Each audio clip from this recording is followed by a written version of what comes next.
خب همیشه تصوری که من در مورد ساختمان قصه دارم و میگم که هر قصه ای، هر داستانی مثل یک خونه میمونه. ببینیم که چجوری میخوام وارد یک خونه بشیم. دستتون تو جیبتون دروا میکنیم میرین تو عنوان صاحبخونه. یه وقت هست میرین اونجا در میزنین میاد دروا میکنه، زنگ میزنه دروا میکنه.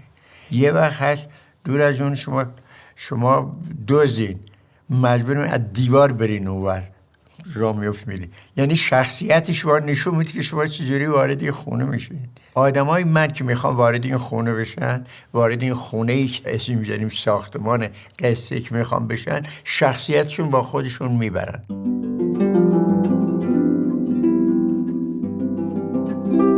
ایده ها، موضوع ها یا من میگم تلنگر اول یا هسته اصلی این که شما دارین هلو میکارین، دارین خرما میکارین، این هسته این از کجا میاد؟ ایده یه چیزی نیست که از آسمون بیاد. ایده در مغز شما شکل میگیره. ذهن شما دقیقا مثل زمینی هست که باید تو اون ایده کاشته بشه و بنابراین اون زمین باید اون آمادگی داشته باشه که بتونه اون تخم در خودش بپرورونه، تخم ریشه بذاره و حرکت کنه، در اون تنگنای خاک حرکت کنه، خودش بکشه بالا، 2 برگ بشه، بعد همینطور بیا بالا چی بشه، درخت گلابی بشه، گلابی بده به گندگی. هر داستانی، هر موضوعی یا هر ایده‌ای و یا هر هسته‌ای که شما میخوام بکارین از یه چارچوبی خارج نیست. زمان، مکان، موقعیت و بدن. شما چه جور بدنی هستین؟ زن هستید؟ مرد هستید؟ چند سالتونه و چه تجربه هایی دارید؟ حافظ هستین؟ قرن 8 هستین؟ در شهری مثل شیراز به دنیا میایید، مرد هستید و در هر صورت علاقه هایی دارید، شکست های خوردید، احساس هایی دارید. خیلی فرق میکنید در این که مثلا فرض میکنید شما توی مثلا دبی به دنیا بیاین یا هر چیزیه. من به هیچ عنوان به اعتقاد به ایده خوب و ایده بد ندارم. من میگم از یه ایده بد یه هنرمند میتونه یک محصول خیلی خوب در بیاره و در یه ایده بسیار بسیار عالی میتونه اون رو خرابش بکنه. شما ذهنتون باید آمادگی داشته باشه بتونی اونو بپرورونی. بعد از اون که اون شد باید به درخت آب بدید، به درخت کود بدید، به درخت برسین بهش. این به موقع مثلا فرمی حرسش بکنید، میوهش چجوری بچینید، چی کار بکنید. اینا دیگه یاد دادنیه. اون هسته مرکزی رو خداوند، طبیعت، هر چیزی به شما در شما گذاشته. این که ما بخوام بگیم چگونه ایدهاتون پیدا بکنید، ایده پیدا کردنی نیست. اولین چیزی مهم هست برای اینکه شما خودتون باشید. هیچ چیزی دیگه نمیتونید باشید. به هیچ عنوان جای هیچ کس شما به عنوان هنرمند، به عنوان نویسنده نمیتونید بگیرید. من برمیگردم به اون فرمول. من دوست دارم اون فرمول مرتب اینو بگم: عشق به اضافه تلاش به اضافه مقاومت مساوی است با موفقیت. ایده اولیه در وجود خود شما هست، در نگاه شما هست، در گوشهای شما هست و در مغز شما هست و بنابراین خودتون باشید. روی نازبالش 5 تخم درشت کدو تنبل بود. تخمه ها را عین علامت سوال چیده بودن، اینجوری. تخم فروش نازبالش را روی 2 دست گرفته بود، ایستاده بود کنار خیابان. انتظار می‌کشید آدم خوبی پیدا شود 1000 تومان بدهد و یکی از آن تخمه ها را بخرد و بخورد. تخم فروش مثل خلوچل ها لباس پوشیده بود، عین دلغک ها. تو گرما کلاه پشمی گشاد و نوک‌تیزی گذاشته بود روی سرش و پیراهن دراز آبی رنگی پوشیده بود تا قوزک پاش. کلاهش سفید بود و دورش خط قرمز داشت. روی یه نازبالش پارچه مخملی و سرخ بود. تخم‌های درشت و سفید کدو داستان نازبالش فقط بر اساس یه لطیفه درست کردم. یارو کنار خیابون وایساده و روی توشک نرم و خوشگلی تعدادی تخمه کدو چیده روی اینا و داد میکشه تخمه کدو 1000 تومان. برای بالا بردن هوش شما بخورید فوراً باهوش میشید. هیچ که همین یه نگاهی میکنم، یه خنده میکنم، میگن این دیوانه است. یه نفر میخواد ما بخوریم ببینیم چی میشه. 1000 تومان میدی یه تخم کدو میخره و میخوره. خورد حدودا یه 10-15 قدم که رفت فکر میکنه عجب کلاهی سرش رفته. 1000 تومان یه تخم کدو میدن. آخه من چرا همچی کاری کردم؟ خودش نکن سرزنش کرده برمیگرده و میگه که آقا پول من بده. میگه برای چی؟ برای چی سر من کلاه گذاشتی؟ مرد که تو اومدی تخم کدو دونه 1000 تومان، هیچ کس نیست جلوی تو رو بگیره، حقوق بازی در میاری. میگه خوردی اصلا تو؟ میگه بله مغزش خوردم. میگه اون وقتی خریدی فکر میکردی که من دارم سر تو کلاه میذارم؟ گفت نه. گفت خب فهمیدی تو 1000 تومان دادی، عقلت اینقدر زیاد شد فهمیدی که من سر تو کلاه گذاشتم. این خودش فکره، تو هر 10 قدم نرفته این تاثیر گذاشت. مردم شد 2000 تومان. بیا ببینید امتحان شد، یکی هم امتحانش شد. این من خوشم اومد از این شروع داستان نازبالش شد.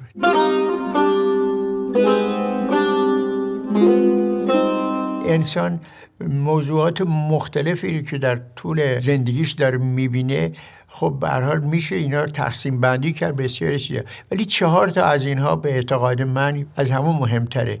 یکیش مسئله ثروته، یکیش زیباییه، یکیش قدرته، یکیش هم شهرت. اینا همه آدم ها دنیاش عاشق اینن. مثلا کسی که بسیار ثروتمند شده و الان نمیدونه دیگه با این پولش چی کار بکنه، این چگونه مدیریت کنه که هم به نفع خودش باشه، هم به نفع مردم باشه، هم بمونه. میگن آدمی که دنبال مال هست وقتی نداره میشینه شب تا صبح خوابش نمیبره که چرا این پول نداره، چرا این ملک رو نداره، چرا این خونه رو نداره. یعنی بیخوابی میزن به سرش. آدمی که اون پول داره بیخوابی میزن به سرش که حالا به چی کار بکنه که این بتون نگرش داره، بتون بیشترش بکنه، بتون ازش مواظبت کنه. اون ندواره یه جور بیخوابی داره.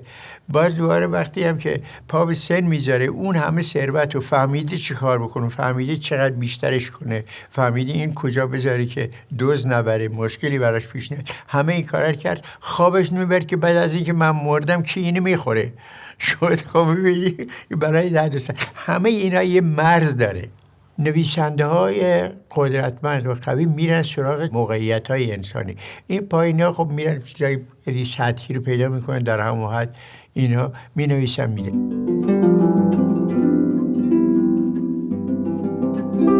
وقتی که شما یک ایده تازه‌ای دارید و میخواین مطرح بکنید، در حقیقت جلوتر از مخاطبتون هستید، چون شما یه حرف تازه‌ای رو داری میخواین مطرح بکنی، یه موضوع تازه‌ای رو میخوای بگی.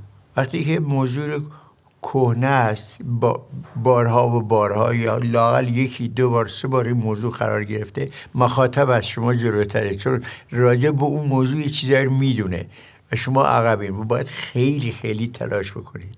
اگر بتونه اون از اون بهتر باشی شما موفقید، وگرنه عقب میمونید. این هست که سعی بکنید سراغ موضوعی برید که هرگز گفته نشده باشه، یا لااقل اگر خیلی موضوع دوست دارید همه چیز از یه زاویه دیگه بیان، از یک نگاه دیگه بهش نگاه بکنید تا تازه به نظر برسه. در صورتی بدون این بارها و بارها گفته شده، اما اینقدر شما اینو درست برداشتین مطرح کردین، اینقدر اینوش جذاب و شیرین دارین مطرح میکنین، به دل نشستنیست که خواننده یادش میاد که قبلا همین موضوع رو از یه دید دیگه هم شنیده و این گفته و اینو فراموش نکنین که موضوعتون تا میشه، تا امکان داره موضوع تازه پیدا بکنید که طلبکار باشید.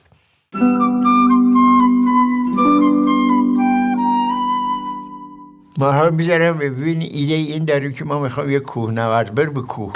اولین چیزی که باید داشته باشه حساب بکنه رو بدن خودش. ببینی این بدن، این پاها، این موقعیت بدنی این میکشه این که مثلا فرض میکنیم فران ارتفاعات اورست بره یا دماوند بره، یا اینکه نه میتونه بره اینجا تا همین درکه مثلا فرض میکنه اونجا نیمرو بخور برگرده. این چقدر این بدن چقدر اول باید اینو بدونی. سنگ گنده بلند نکنی. من خیلی وقتا سنگای گنده بلند کردم دیدم زورم نمیرسه، دارم کم کم یواش یواش همه جا بدنم داره در میره، دیدم که نمیشه، این کار من نیست. یک. دوم اینکه ابزارش فراهم کنید، یعنی تحقیق کنید ببینید اون جایی که داری میری الان تابستون، زمستون، بهاره، اون باید لباس اونجا اون موقع رو، کفش اون موقع رو چیز دیگر بپوشی. بعد محیط ببینی، آدماشو ببینید، موقعیتاشو ببینید. چطور میگن که فلانی میخواسته منباب مثلا نقش معتاد بازی بکنه، یک ما رفت تو معتادین، یا فلانی میخواست نقش یه دیوانه رو بازی بکنه میرفته توی بیمارستان و اینا رو نگاه میکرد یاد میگرد. این بسیار خوبه. یعنی تحقیق یعنی این طول میکشه. ببینید عجله ای نیست، یه چیزی نیست که تا یه ایده باشه بشینی تون بنویسی و بدی. شما نابغه هم باشی، چخوف هم باشی، همیگوی هم باشی، داستایفسکی هم باشی، هر کی میخوای باشی، باید از اون مرحله باید عبور بکنی، بری با بدنتون، با این بدنتون، با این دستاتون، با چشمتون تجربه کنی که بیای اینو تبدیل بکنی به یک موقعیت ذهنی، بیاری روی کاغذ. شما هر چی که شما فکر کنید من نوشتم، حداقل 2 ماه 3 ماه کمش وقت گذاشتم برای اینی که باشه. سالهای سال، 40 سال. لوله نور از سقف، اوری از تاریک و روشن، از نخها، گلها، آدمها، رنگها و غبار میگذشت. پوزه بر کف یا دیوار میمالید. پرس‌ها و نخهای نازک در گرده‌های طلایی آفتاب در لوله نور شناور بود. صدای گامپ گامپ کوفتن کلوزار و پاکی می آمد. بچه‌ها مثل مارمولک به قالی نیم بافته چسبیده بودند. روی رنگ‌ها کله می کشیدند. چشم‌ها در تاریک روشن قالی بافخانه برق می زدند. چشم‌ها درشت و سیاه بودند و از ته گودی صورت‌های زرد نخها را می پاییدند. نگاه ها و پنجه ها. مادر بزرگ من هر موقعی که من درس میخوندم اذیت میکردم با همون لهجه کرمونی، گفت یه رو میام میکنم تو کت کارخونه، کت منظور سوراخی قالیباف خونه که معمولا پایین تر بود. به این جهت این کار میکرده که نور کمتری بگیره، چون نور قالی اون وقتایی که رنگ میکردن قالی ها رو، هم رنگا طبیعی بود، تو آفتاب رنگا اینا میرفت. برای اینکه اینا نمون میبردن اینا جای نمناک تو زیر زمین. این بچه ها اینجوری میبافتن صبح. من از اون نگاه میکردم میترسیدم. هر وقت بهم میگفت بدنم میلرزید. حالا من بزرگ شدم میخوام نویسنده بشم، راجع به این بنویسم، باید برم توی قالیباف خونه، باید برم بغل اینا بشینم، باید ببافم، باید دست بکنم تو این نخ بکشم بیرون، باید با این کاردک یا پاک این بزنم، با این دفتر بهش میگن، یا ما میگفتیم که شلوزار اینجوری بکوبم. میخوانم این وزنش چقدره، این چجوری. خب نشستم و تقریبا 2 روز 3 روز رفتم اونجا و این کار کردم. صدای گامپ گامپ کلوزار و پاکی، پچ‌پچ دخترها و گریه بچه شیرخوار با صدای یک نواخت و غم‌آور نقشگو همراه بود. نقش گفتن بیشتر ناله بود، زمزمه بود تا گفتن. فیروزه پیش رفت، فیروزه از آخری پیش اومد، نخودی پیش اومد، چهره‌ای لاکی داغ میشه، قهوه دارچینی از اول چی شد، دارچینی پیش رفت شد، تو کاریش نخودی میشه، به 3 تا رفت، سفیدی پیش دارچینی رفت پیش شد، اومد، چهره پیش اومد میشه، ناخن‌ها پشت نخها میرفتن، نخهای کشیده و عمودی میلرزیدن، رنگ‌ها کنار هم مینشست و گل‌ها و برگ‌ها و نقش‌ها شکل میگرفتند. گل‌ها در هوای پربوی کارگاه می‌رویدند و می‌شکفتند. بی حرکت بودند. با نسیم پاک و خنک صبح تکان نمی‌خوردند، نمی‌رقصیدند. بوی خوش نداشتند و شبنم رویشان نمی‌نشست.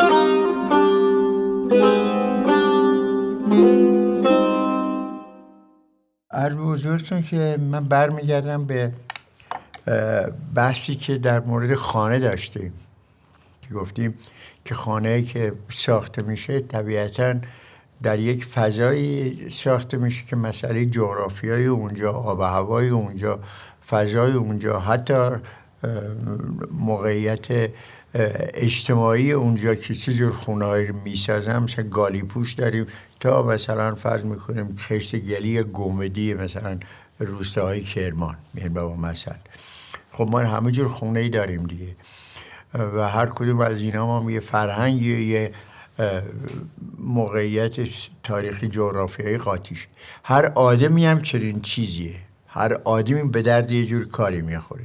من باب مثل خونه که وقتی میخوام بسازم به آهنگکار نیاز هست، به آهنگر نیاز هست، به هر کاری که به هر حال یه خونه ساخته میشه نیاز هست و فکر میکنه یه آدمی رو بیارین خونه رو درست میکنه. من دقیقا میفهمم این آدم به درد این برای این کار میخوره. این زن باشه بهتر از اینه که مرد باشه.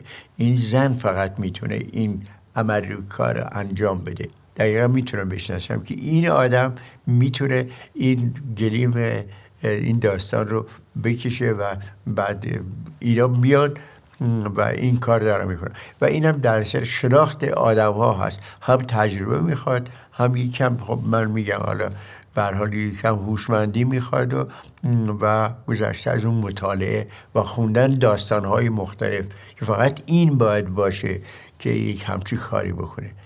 من مثلا ورد میکنیم داستان منبع و مثل، مثلا نخل رو قهرمانش اون درویش گذاشتم، اون درویش رو برداری اصلا نخل میریزه پایین، هیچ چیزی نداره. مگه ما یه داستان دیگه راجع به یه چیزی بخوام بنویسیم.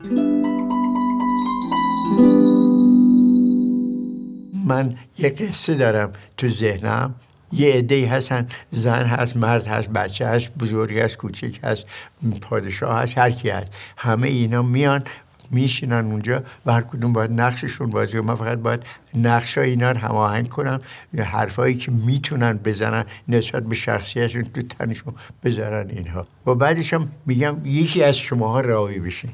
میگن کدوم یکی اینا میتونن این کار بکنن؟ قصه پرنده‌ای که عاشق دختر سلطان میشه، این سلطان تعریف کنه، این دختر سلطان تعریف کنه، این خود پرنده تعریف کنه، این کدوم اینا تعریف کنن؟ و بنابراین گذاشتن راوی خودم دارم تعریف میکنم. پادشاه فقط اون دوربرش رو دیده، جنگ ها رو دیده، مثال خودش رو دیده، بیشون اصلا عاشق نشده، اصلا به عشق فکر نمیکنه.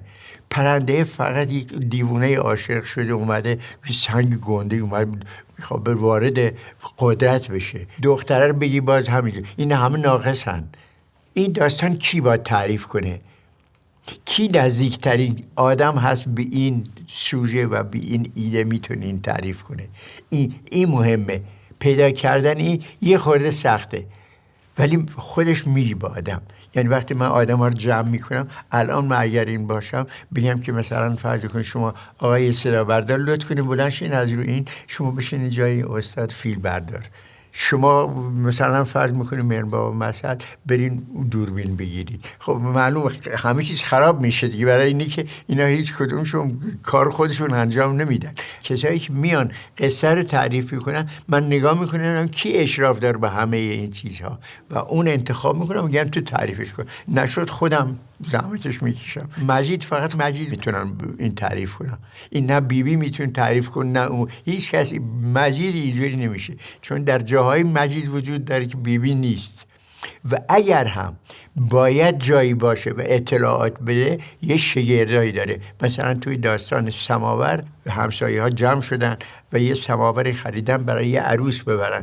بیبی هم رفته سلیقه نشون داده اینها، حالا سماور گذاشتن پشت دوچرخه میخواد ببرن خونه عروس، بنابراین این برمیدار میبره. حالا خیلی زودتر رسیده، روش نمیشه تنها بره، میره خونه یکی از اقوام و آشناهانش، میره اون فکر کنی سماور برای این آورده و اون وقت حالی نشسته تو همون سماور داره چای میخوره، اونم درست کرده. حالا ما بیبی میخوام، بیبی کجاست بدبخت؟ اونجاست. من راوی هستم، من که اون نیستم ببینم بیبی در چاله. میگم بیبی دلش هزار راه رفته بود، 20 بار اومد در خونه، سرک کشید، هی زد تو صورت خودش گفته مجید چی شد؟ سماور چی کار کرد؟ کجا رفت؟ خبر نداره و فلانی حرفا. بنا کردم اینا رو نوشتم، بعدش نوشتم اخلاق بیبی دستم بود، میدونستم که این کار میکنه. یعنی با این شگرد رفتم تو اون خونه‌ای که اون ابرشخص نبود. این تفاوت بین ابرشخص و شخصیت‌های دیگه است. زمستون بود، برف سنگینی اومده بود و تو کوب وقتی که آب از آبشار میریخت پایین، این یک قندیل از شاخه جدا کرده بود و تو سرما این داشت می آورد خونه برای بچهش که ببینه. وقتی می آورد هر کی می رسید میگه قندیل داره آب میشه، قندیل داره میفته. خب این من میتونم ببرم تو کویر این کار بکنه؟ خب معلوم این جغرافیا میخواد، این کوه میخواد، این زمستون میخواد، این زمان میخواد، مکان میخواد، اون آدمشو میخواد، فضا رو میخواد، آب و هوا رو میخواد، همه اینا میخواد باشه تا یه نفر داستانی بنویسه که این میخواد یه قندیلی که تو کوه هست این بفرسته خونه. یعنی هر کدوم اینا غیبت داشت باشن اون داستان اتفاق نمیفته. ببینید تاریخ، جغرافیا، موقعیت‌های اجتماعی، مردم شناسی، جامعه شناسی، همه اینها به کمک یه داستان میان که بتونه داستان شکل بگیره. هر کدوم اینها غیبت داشته باشن نمیشه. اگر که ما جامعه شناسی روستا نداشته باشیم، روستایی رو نشناسیم، تو روستا نباشیم، نمیتونیم مثلا فرض میکنیم بچهای قالیبافخونه رو بنویسیم یا مثلا فرض میکنیم خمره رو بنویسیم.